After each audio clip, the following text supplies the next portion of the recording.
የዓለም ጦርነት ቀውስ እኩለ ሌሊት ላይ ሊያበቃለት ጥቂት ሰከንዶች ሲቀሩት ዋይት ሃውስ እና ቴህራን ሊፈራረሙት የነበረው የታሪክ ትልቁ የሰላም ስምምነት ሊፈጸም ለዓለም መልካም ዜና ሊሰማ ሲል ከእስራኤል በቤይሩት ላይ በወረደ የቦምብ ናዳ ስምምነት ፈርሷል። ዶናልድ ትራምፕ በስልክ መስመር ላይ ኔታንያሁን ምን እያደረክ ነው ሲሉ በቁጣ መጮኻቸው የፎክስ ኒውስ ምንጮች አጋልጠዋል። በሌላ በኩል በአሜሪካ የሚካሄደው ዓለም ዋንጫ የፖለቲካ ቀውስ እየገጠመው ነው። የኢራን ብሔራዊ ቡድን ከአሜሪካ ቪዛ መከልከሏ በሜክሲኮ ድንበር በቲዋና ስደተኞች ካምፕ አቅራቢያ ለመስፈር ተገደዋል። ዝርዝሩን ይዘናል። ቻናላችን ላይክ፣ ሼር እና ሰብስክራይብ በማድረግ እስከ መጨረሻው እንድትከታተሉን በአክብሮት ጠይቃለሁ። ዛሬ በዓለማችን ላይ የፖለቲካ መሪዎች ከህዝብ በስተጀርባ የሚጫወቱት የቼዝ ጨዋታ መጋረጃው ተቀዶ የወጣበት ዕለት ነው። ዓለም ትንፋሿን አውጣ የሰላም አየር ለመተንፈስ ስትዘጋጅ ነገሮች ተበላሽተዋል። አሶሺየትድ ፕሬስ እና ቢቢሲ በትናንትና ማታ ባሰራጩት አስደናቂ ዘገባ የአሜሪካንና የኢራን የሰላም ስምምነት ዛሬ እሁድ በኤሌክትሮኒክስ ዘዴ ሊፈረም ጥቂት ሰዓታት ብቻ ቀርተውት ነበር። የአሜሪካው ፕሬዝዳንት ዶናልድ ትራምፕ የሆርሙዝ ወሽመጥ ለዓለም ክፍት እንደሚሆንና የኢራን ኢኮኖሚ ማዕቀብ ተነስቶ የቀዘቀዘው የቢሊዮን ዶላር ሀብቷ እንደሚለቀቅ በልበ ሙሉነት ተናግረው ነበር። ነገር ግን በስምምነቱ ሰነድ ላይ የትራምፕ ዲጂታል ብዕር ከማረፉ ከጥቂት ሰከንዶች በፊት የእስራኤል ጦር ጀቶች በሊባኖስ ዋና ከተማ በቤይሩት በተለይም በሂዝቦላ ጠንካራ ምሽግ በሆነችው ጎቤሪ ላይ አስከፊ አየር ድብደባ ሰነዘሩ። የሊባኖስ ሲቪል መከላከያ እንደዘገበው በትንሹ 3 ሰዎች ወዲያውኑ ሲገደሉ በርካቶች በፍርስራሽ ስር ተቀብረዋል። አክሲዮስ እና ፎክስ ኒውስ እንደዘገቡት ፕሬዝዳንት ትራምፕ ዜናውን ሲሰሙ በከፍተኛ ቁጣ ገንፍለዋል። ወዲያውኑ ወደ እስራኤሉ ጠቅላይ ሚኒስትር ቤንያሚን ኔታንያሁ በመደወል በብሮድካስት ሚዲያ ላይ ለመናገር በሚከብድ የስድብ ቃል በመጠቀም ምን እያደረክ ነው? ስምምነቱን አበላሸው ሲሉ በቁጣ ጮኸዋል። እስራኤል ይህን ጥቃት የሰነዘረችው ሂዝቦላን ለመምታት ብቻ አይደለም፣ ይልቁንም የአሜሪካና የኢራን ሰላም ለእስራኤል ሕልውና አስጊ ነው ብላ ስለምታምን ስምምነቱን ሆን ብላ ለማክሸፍ የወሰደችው እርምጃ ነው እየተባለ ነው። የኢራን ዋና ተደራዳሪ መሐመድ ባገር ጋሊፍ በትዊተር ገጻቸው ላይ እንደገለጹት ጽዮናውያን ዋሽንግተን የገባችውን ቃል ለማክበር አቅምም ሆነ ፍላጎት እንደሌላቸው አሳይተዋል። አጋሮቿን መቆጣጠር ያቃታት አሜሪካና የአሜሪካን እጅ ጠምዝዛ የራሷን የጦርነት አጀንዳ የምታስፈጽም እስራኤል ናት። የወደፊት አንድምታው ግልጽ ነው። ይህ እኩለ ሌሊት ላይ የተደናቀፈ ስምምነት ለአካባቢው አዲስና እጅግ አስከፊ ጦርነት ምዕራፍ ሊከፍት ይችላል እየተባለ ነው። ሁለተኛውና እጅግ አስደንጋጭ ክስተት የወጣው ከሲኤንኤን የደህንነት ዘገባ ነው። ትራምፕ በሰላም ስምምነት ውስጥ የኢራንን ከፍተኛ የዩራኒየም ክምችት አሜሪካ ሄዳ ትረከባለች ወይም እዛው እንዲጠፋ ታደርጋለች የሚል አንቀጽ ማካተታቸውን ተናግረው ነበር። ነገር ግን የኢራን መከላከያ ሰራዊት ለትራምፕ በቀላሉ እጁን የሚሰጥ አልሆነም። የአሜሪካ የስለላ ድርጅት 5 የውስጥ ምንጮችን ጠቅሶ ሲኤንኤን እንደዘገበው ባለፉት 2 ቀናት ውስጥ የኢራን ወታደራዊ መሐንዲሶች በድብቅ የኒውክሌር ዋሻዎቻቸውን መግቢያ በፈንጂ ወጥመዶች እየደፈኑና ዋሻዎችን ሆን ብለው ያፈረሱ ነው። ይህ ማለት አሜሪካ ወይም የተባበሩት መንግስታት ድርጅት ተቆጣጣሪዎች መተን ዩራኒየሙን እንወስዳለን ብሉ ዋሻዎቹ ወደ ሞት ወጥመድነት ይቀየራሉ ማለት ነው። ኢራን ይህን የምታደርገው የሰላም ስምምነቱን እንደ መደበኛ የሰላም መንገድ ስላየችው አይደለም። ይልቁንም የሪቮሉሽነሪ ጋርድ IRGC ልሳን የሆነው ጃቫን ጋዜጣ እንደጻፈው ድርድር ጠላትን ማሸነፊያ ሳይሆን ጠላትን ማስተዳደሪያና ጊዜ መግዣ ታክቲካዊ መሳሪያ ነው። ኢራን ማዕቀቡ እንዲነሳላትና የታገደው ገንዘቧ ቀድሞ እንዲመለስላት ቅድመ ሁኔታነት ያስቀመጠችው ለዚህ ነው። አሜሪካ በኒውክሌር ጉዳይ ላይ የምታደርገውን ግፊት በቀላሉ ውድቅ ለማድረግ አቀዳለች። ስምምነቱ እንደ ዘላቂ ሰላም ሳይሆን ለቀጣዩ ትልቅ ጦርነት የጦር መሳሪያና አቅም ማከማቻ ታክቲካል ረፍት አድርገዋለች።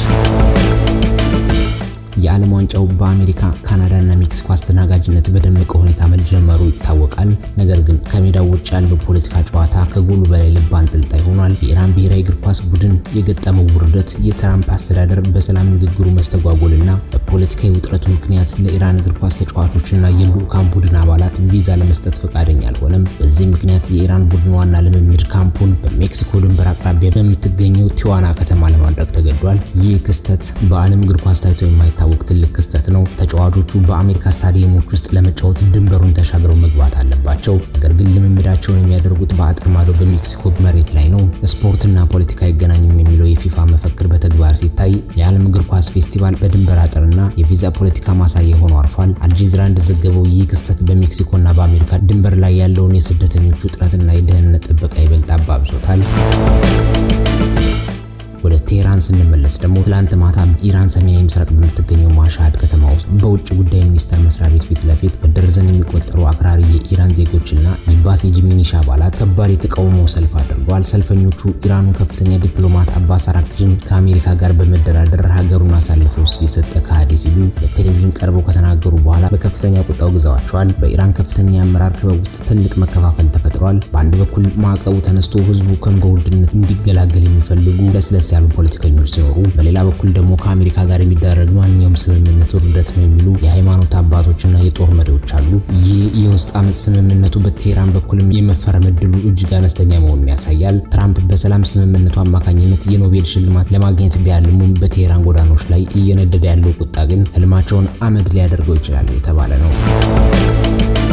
በአሜሪካ የህግ ማዕቀፍ ውስጥ የተደበቀው ፊፋ የዓለም ዋንጫው ሲጀመር ፕሬዝዳንት ትራምፕ ከፊፋ ፕሬዝዳንት ጂያኒ ኢንፋንቲኖ እጅ የፊፋ የሰላም ሽልማት ተቀብለው ነበር። ትዕይንቱ እጅግ አስደናቂና ዲፕሎማሲያዊ ይመስላል። ነገር ግን ከጀርባ ያለው ኢኮኖሚ ሴራ ሌላ ነው። የኒውዮርክና የኒው ጀርዚ ጠቅላይ አቃቢያን ህጎች በጋራ በመሆን በፊፋ ላይ ይፋ የፍርድ ቤት መጥሪያ አውጥተዋል። ፊፋ የዓለም ዋንጫ ጨዋታዎችን የቲኬት ዋጋ ያለምንም ቁጥጥር በማጋነንና በጥቁር ገበያ ለሚሸጡ የኮርፖሬት ደላሎች አሳልፈው በመስጠት ተጠያቂ ሆኗል። የዓለም ኳስ አፍቃሪ ህዝብ ጨዋታዎች ማየት እንዳይችል የትኬት ዋጋው ሰማይ ነክቷል። የኖቤል ሽልማቱ የራቃቸው ትራምፕ ከኢንፋንቲኖ የፊፋ የሰላም ሽልማት መቀበላቸውና በሌላ በኩል የፊፋ የፋይናንስ ቢሮዎች በአሜሪካ ህግ አስከባሪዎች እየተበረበሩ መሆኑ፣ ይህ ክስተት በአንድ እጅ ሰላም ሜዳሊያ የሸለሙ በሌላ እጅ ግን የህዝብን ኪስ ማድረግ የዘመናችን ካፒታሊዝም የመጨረሻው ጥግ መሆኑን ያሳያል። ዓለማችን በአሁኑ ሰዓት በወታደራዊ ፖለቲካዊና ኢኮኖሚያዊ ታላላቅ ምሰሶዎች ላይ ቆማ በከፍተኛ ውጥረት ውስጥ እንዳለች እንረዳለን።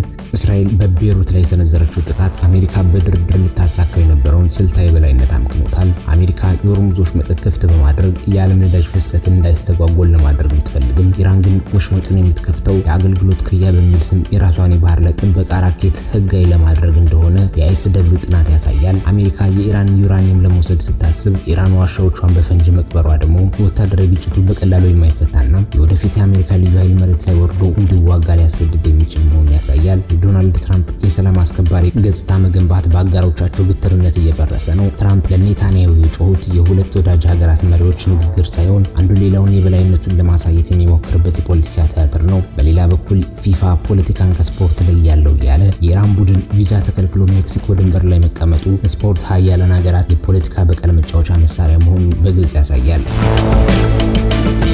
የኢራን ማዕቀብ መነሳትና የቢሊዮን ዶላሮች መለቀቅ ለዓለም ገበያ ነዳጅ ዋጋ መቀነስ ትልቅ አስተዋጽኦ ይኖረው ነበር። ነገር ግን ይህ ስምምነት በመዘግየቱ ምክንያት የዓለም የነዳጅ ገበያ ዛሬ ጠዋት በከፍተኛ መዋዠቅ አሳይቷል። በአሜሪካ ውስጥ ደግሞ የዓለም ዋንጫው የኢኮኖሚ ጥቅምን ብቻ ያማከለ የፊፋ ቲኬቶች በጥቁር ገበያ መሸጥና የህግ ክስ መመስረቱ ስፖርቱ ከህዝባዊነት ወጥቶ የካፒታሊስቶች መጫወቻ መሆኑን ያረጋግጣል። ዓለማችን በሰላምና በጦርነት መካከል ባለው ቀጭን መስመር እየተንገዳገደች ነው። በአንድ በኩል የዲፕሎማሲ ስምምነቶች በወረቀት ላይ ይጻፋሉ፣ በሌላ በኩል ግን በቦምብ ናዳዎች ያንን ስምምነት ያፈርሱታል። ትራምፕ የሰላም ሽልማት ቢቀበሉም በቤሩት የሚነደው እሳትና በቴህራን የሚሰማው የተቃውሞ ድምፅ እውነተኛው ሰላም ገና ሩቅ መሆኑን ያሰፍራል። ፊፋ በትኬት ዝርፊያ ሲከሰስና የኢራን ቡድን በሜክሲኮ ድንበር ላይ ሲሰፍር ፍትህና እኩልነት በገንዘብና በስልጣን ፊት ተንበርክከው እናያለን። የዛሬው ዘገባችን ይህንን ይመስል ነበር። በሚቀጥለው ፕሮግራማችን አዳዲስ ዘገባዎችን ይዘን እስከምንቀርብ ድረስ ቻናላችን ላይክ እና ሰብስክራይብ ማድረጋችሁን እንዳትረሱ። ስላዳመጣችሁ እናመሰግናለን። መልካም ቆይታ።